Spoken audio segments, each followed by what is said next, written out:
lagi di channel YouTube Main Bersama Najril. Kali ini kita mau kasih sesuatu yang beda buat teman-teman. Iya. Apa tuh, Pak? Boh, ini kolaborasi antara sahabat Vitiligo yang Gede. Nggak mungkin nggak kenal ya. Iya, pasti teman-teman kenal semua. Siapa sih, Pak? Kak Nurul Tanya, ini dia Kak Nurul Tanya. Tuh matanya ke sini ya, soalnya HP-nya di sini. Oke, kita langsung ke sini aja ya. Oke, Kak Nurul Tanya, ini dia. Halo, apa kabar? Baik. Alhamdulillah. Oke teman-teman, ini kita langsung gabung sama Kak Nurul Tanya via video call ya Kak Nurul ya. Dan mamanya Najril sih pasti yakin sahabat Vitiligo di luar sana tuh banyak banget yang kenal sama Kak Nurul. Ya enggak? pasti. Nggak tahu deh. Mungkin takut dibilang itu ya. Tapi pasti pada kenal ya, karena memang ini Kak Nurul salah satu anak muda yang kena vitiligo, tapi amat sangat bikin orang itu termotivasi ya Pak ya. Ya, mau share pengalamannya juga. Betul. Tapi kalau misalkan di antara kalian ada yang belum kenal nih, kita kenalin lagi ya Kak Nurul. Oke, Kak Nurul ini mohon dikenalkan Anda ini siapa, umurnya berapa tahun, tinggal di mana, kesibukannya apa aja. Oke. Halo semuanya, perkenalkan nama aku Nurul Tania. Umur aku 25, tahun ini 26. Asalnya dari Bandung. Sekarang aku kuliah. Kuliah ada semester berapa? Kuliah semester 6 psikologi. Widis, mantap. Dan dengar-dengar katanya Kak Nurul juga sebelum kuliah psikologi ini ngambil kebidanan ya? Iya. Wah, idola para pria. Oke, sebelum ke topik pembahasan kita promosiin Kak Nurul dulu ya. Buat kalian-kalian yang mencari seseorang yang gitu ya, yang lulusan bidan yang pasti bakal care banget sama keluarga kalian. Betul, langsung aja kontak Nurul Tanya ya, IG-nya ada di deskrip. Oke, terus YouTube-nya juga. YouTube-nya di deskrip juga, kalian bisa subscribe. Mohon maaf ya Kak Nurul, memang kita orangnya kayak gini. Nggak apa-apa. Oke, langsung aja ke pembahasan ya Pak ya. Iya, sebelum kita ngomong panjang lebar, Kak Nurul boleh jelasin nggak kenapa bisa kena vitiligo, sejak berapa lama kena vitiligo, dan pernah sembuh atau enggak sebelumnya? Obat yang dipakai apa aja, pokoknya Kak Nurul ceritakan aja apa yang sudah Kak Nurul alami sampai saat ini. Ya, betul.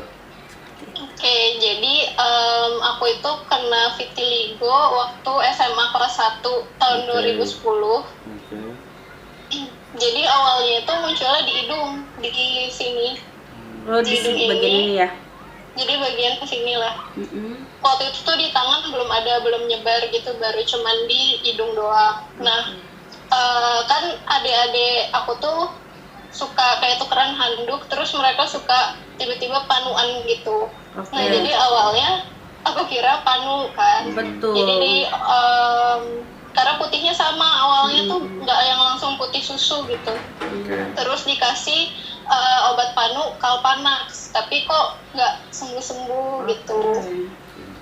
Nah, nggak sembuh-sembuh, akhirnya malah banyak ada di mata kayak gitu-gitu. Oh, dari hidung ke mata nyambernya?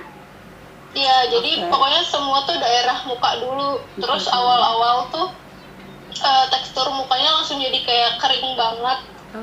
Terus kan waktu SMA ada upacara kayak gitu-gitu. Nah, itu tuh langsung VT-nya tuh langsung merah banget kayak karena kebakar ya. Iya. Waktu dulu belum ngerti pakai SPF kayak gitu-gitu tuh nggak ngerti. Jadi ya udah kayak normal biasa. Terus ya awalnya bingung itu sakit apa kayak gitu. Nah, baru ke dokter kulit itu justru pas masuk kuliah. Oh, berarti jadi awal tuh nggak diobatin. Berarti berapa tahun itu nggak diobatin, diem aja? Selama 2 tahun 3 tahun itu. Tapi sekolah. itu masih nyebar di wajah aja? Iya, cuman di wajah aja. Oke. Tapi kalau menurut Kak Nurul itu munculnya karena apa? Ya.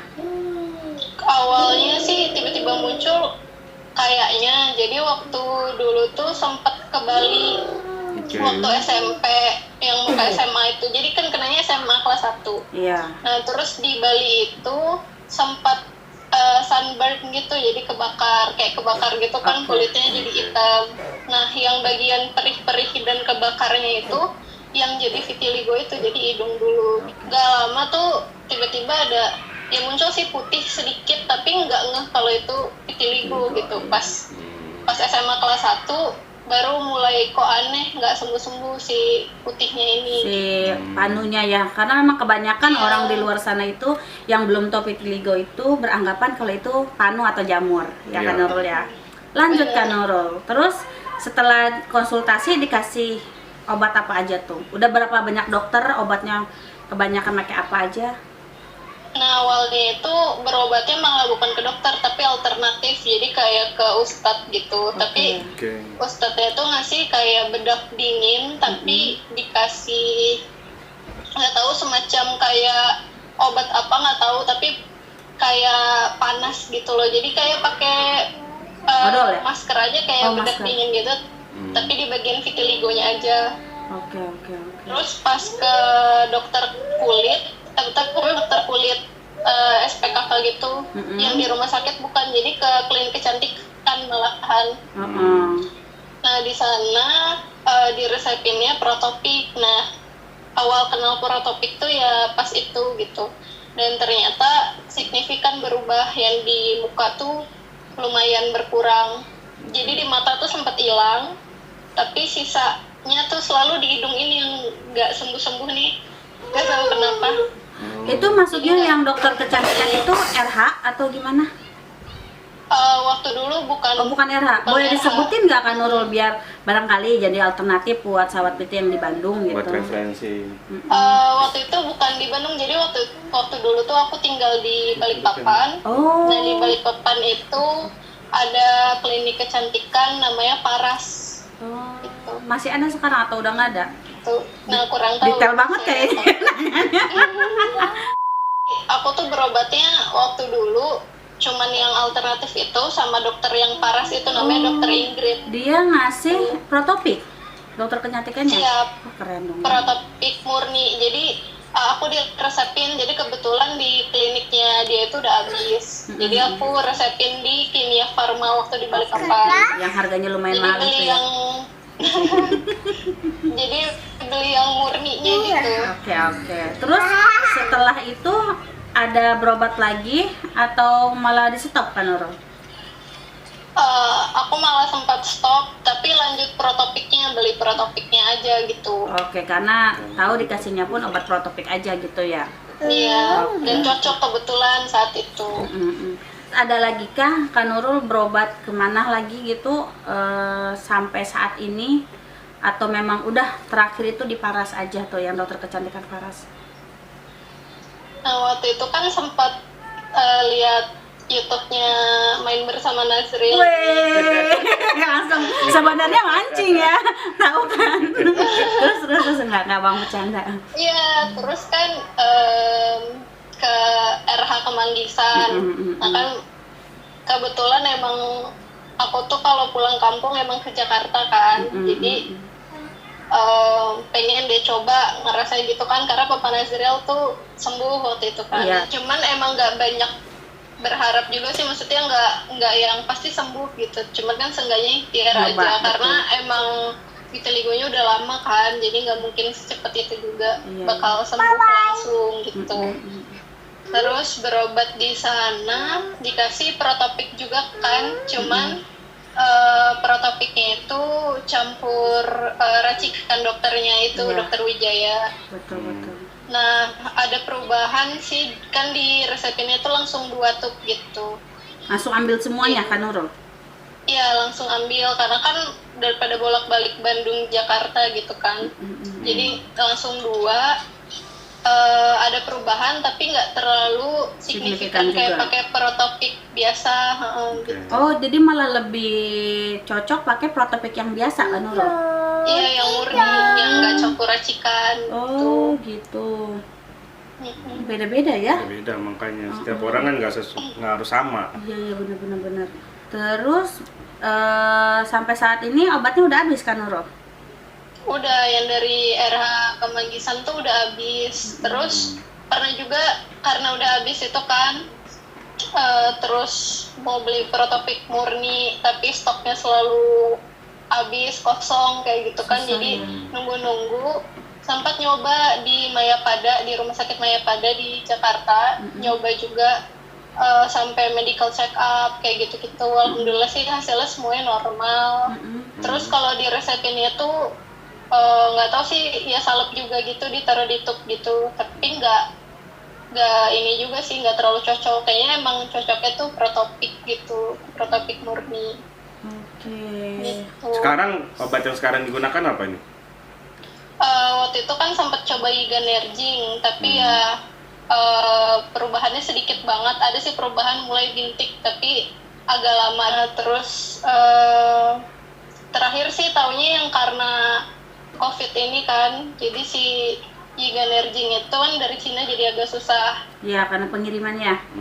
Iya, nah kebetulan waktu itu ada juga anggota Fiti juga kan yang di grup itu nyoba Tiange, jadi nyoba juga Tiange, tapi Tiange kan obat Cina juga, jadi susah juga. Kalau misalnya nanti habis nggak tahu deh. Sekarang nyobain sih Tiange pakai. Oh, sekarang pakai Tiange. Iya. Udah Terus berapa banyak obat? Lumayan. Berarti kan Nurul Tanya ini salah satu sahabat Fiti yang banyak banget mencoba ya. Iya. Jadi memang di sini positifnya selalu ikhtiar ya kan Nurul ya, kalau belum nemu kayak gitu. Karena obat yang di sini cocok belum tentu di situ cocok. Betul. Jadi teman-teman atau sahabat Fiti, kita di sini sih sebenarnya niat utamanya kita ngundang Kak Nurul Tanya ini ya, YouTuber kita supaya bikin apa ya? Penjelasan juga buat teman-teman kalau berobat itu beda-beda yang pasti efek sampingnya ya. Walaupun mungkin di tempatnya sama, dokternya sama, obatnya pun sama, tapi belum tentu cocok sama satu orang atau 2 orang, 3 orang. Jadi Papa Natril mungkin sembuh di bagian wajah, Kak Nurul kebetulan belum sembuh di situ gitu ya. Dan buat teman-teman tahu, sahabat Fiti juga tahu, papanya Najwa juga masih kambuhan sekarang ya. Masih. Ini kelihatan deh kamera tuh. Iya. Kalau stres yang Kak Nurul bilang, Iya. kalau lagi stres kan namanya manusia Kak Nurul ya, pasti stres ya Iya. kan. Ya mau gimana gitu, namanya manusia, masa nggak boleh stres ya. Tapi yang penting kuncinya itu kata Kak Nurul harus berikhtiar atau berusaha mencari obat yang cocok buat kita. Iya, betul. Itu Kak Nurul benar? Nah, sekedar masukan juga nih. Iya, nggak bisa jadiin ya, apa ya, kulit orang lain tuh jadi patokan gitu. Kenapa dia sembuh, kok aku nggak, kayak gitu loh. Jadi kan banyak nih teman-teman Fiti yang ya agak protes lah, kenapa kok bisa sembuh, atau kayak kesannya kayak ketakutan, kan aku udah lama nggak bikin YouTube, jangan-jangan udah sembuh ya tapi nggak ngasih tahu, kayak gitu loh. Iya, benar-benar. Karena emang banyak banget sahabat Fiti di luar sana Kak Nurul yang sudah sembuh itu yang bye-bye ya udah gitu. Nggak mau sharing kayak gitu, tapi ya mudah-mudahan Kak Nurul bukan yang kayak gitu ya. Pasti di sharing lah kalau udah sembuh. Ya, betul. Boleh kasih masukan nggak Kak Nurul ke sahabat Fiti di luar sana? Karena kalau kita sendiri sih ya pribadi ngelihat Kak Nurul ini kayaknya sosok yang ceria gitu ya. Ya mudah-mudahan kuncinya Kak Nurul itu bisa di-share ke orang-orang, masih semangat buat menjalani hidup walaupun mungkin vitiligo itu penyakit yang menyerang mental, tapi Kak Nurul enggak sama sekali terlihatnya ya. Iya. Boleh dikasih saran-sarannya, tips-tipsnya Kak Nurul? Jadi ini juga sekalian mau ngasih tahu. Jadi pertama aku bikin channel YouTube itu karena aku dengar dari temen aku kalau ada salah satu penderita Fiti juga yang dia tuh nggak mau keluar rumah, dia jadinya homeschooling, terus dia mau bunuh diri kayak gitu. Mau bunuh Itu diri? yang, iya, karena dibully vitiligo gitu. Nah itu yang akhirnya memotivasi aku untuk coba deh bikin YouTube. Saat itu bikin video pertama gitu kan, cerita tentang ya vitiligo story-nya aku kayak gitu kan, untuk nyemangatin orang-orang, dan ternyata responnya tuh baik dan sampai sekarang masih ya ada yang subscribe kayak gitu kan, walaupun aku jarang bikin video. Apa ya, rata-rata yang perempuan sih yang lebih khawatir ya soal vitiligo kan, soalnya penampilan, terus nggak jauh seputar mau kerja tapi takut nggak diterima jadi penghalang karena vitiligo. Iya, mau daftar kuliah takut karena takut nggak keterima karena vitiligo. Paling ya sekalian di YouTube ini, di channelnya Mama sama Papa Nazril juga, aku pengen bilang kalau kita tuh ibaratnya kalah sih, kita itu cuman di kulit, tapi kan selebihnya kita itu normal. Kita punya potensi yang sama kayak orang-orang lain kayak gitu loh. Kuncinya itu cintain diri sendiri dulu untuk bisa dicintain sama orang lain. Keren. Keren lo ya. Pantesan aja paling banyak semuanya sih fansnya. banyak yang nanya cara percaya diri kayak gimana. Itu tuh ya itu kembali lagi ke diri sendiri, cintain diri dulu. Kayak mau sampai kapan ngeluh sama kekurangan, misalnya katakanlah emang Tuhan ngasihnya ini bakal ada di kulit kita terus, masa seumur hidup mau kayak menyesal, kayak sedih kayak gitu kan, kayak jadinya sia-sia gitu. Betul.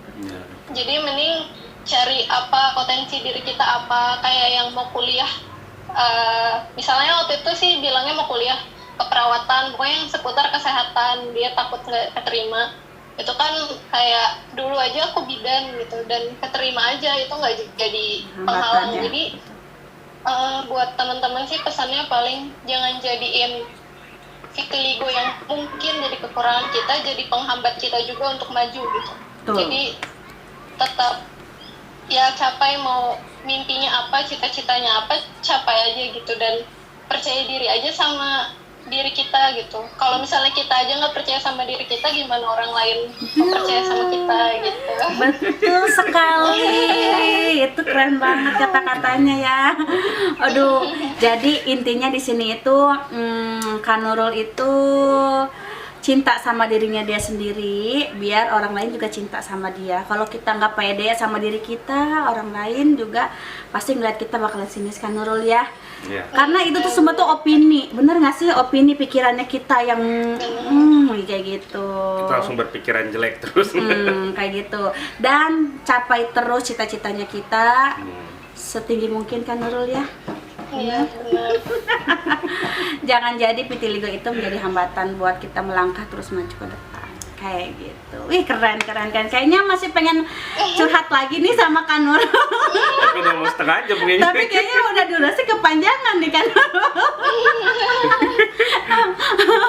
Mungkin next kali ya kita collab lagi. Kita collab lagi. Iya, boleh. Pokoknya terima kasih banyak banget Kak Nurul. Bukan cuman orang lain yang nonton, kita pun pribadi memang terkesan banget sama Kak Nurul ya. Keren banget, anak muda yang punya pendidikan juga udah 2 ya berarti ya Pak? Iya. Pendidikan juga mau 2, baru 1 dan mau 2. Terus PD-nya itu luar biasa, malah menginspirasi semua sahabat semua sahabat vitiligo sampai belibet ngomongnya, belibet ya, saking groginya kali ngadepin Kak Nurul, cie.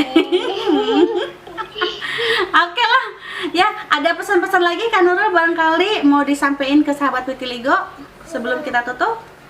Ya paling ya itu sih, kalau emang belum sembuh ya sabar aja, ikhtiar aja. Toh aku juga yang sharing juga masih ikhtiar untuk nyembuhin, jadi nggak usah kayak takut kayak atau enggak pingin sembuh sekarang juga gitu. Iya. Karena vitiligo itu bukan yang kayak panu mungkin sembuh seminggu 2 minggu gitu. Jadi harus butuh sabar juga. Betul ya. Betul sekali kata Kak Nurul, dan sampai saat ini pun yang memberi saran Kak Nurul, bapaknya Nazril, mereka pun memang masih ada vitiligonya. Ada, masih kambuhan. Dan prosesnya itu memang panjang, nggak seinstan masak mie instan kayak gitu teman-teman ya. Oke lah ya, kita tutup aja. Kak Nurul, apa nih? Boleh ngasih satu masukan nih buat Boleh. teman-teman semua. Kalau pakai obat vitiligo itu hati-hati ya, itu ada obat kerasnya. Jadi kalau berlebihan cara pakainya, kalian banyak yang iritasi. Betul. Jadi kayak luka bakar gitu kan ngeri ya. Jadi kalau mau pakai obat, kita share dulu lah di grup Facebook kan ada. Iya benar-benar. Cara pakainya kayak gimana yang baik dan benar. Betul. Dan kalau misalkan serasa itu menyakitkan buat diri kita sendiri, lebih baik di stop. Di stop. Kayak gitu. Coba cari yang lebih aman. Betul. Oke deh, semoga hari-hari kalian bahagia. Buat Kak Nurul, terima kasih Terima kasih banyak udah banyak. mampir ke channelnya kami. Ya, semoga Kak Lulu selalu dirahmati oleh Allah Subhanahu wa taala. Amin. Informasi yang diberikannya semoga diterima sama sahabat vitiligo di luar sana ya Pak ya. Iya. Sehingga menjadi berkah buat Kak Nurul sekeluarga, kita juga dan sahabat vitiligo yang nonton. Oke. Oke. Semoga hari-hari kalian bahagia dan dirahmati oleh Allah Subhanahu wa taala. Bye. Bye.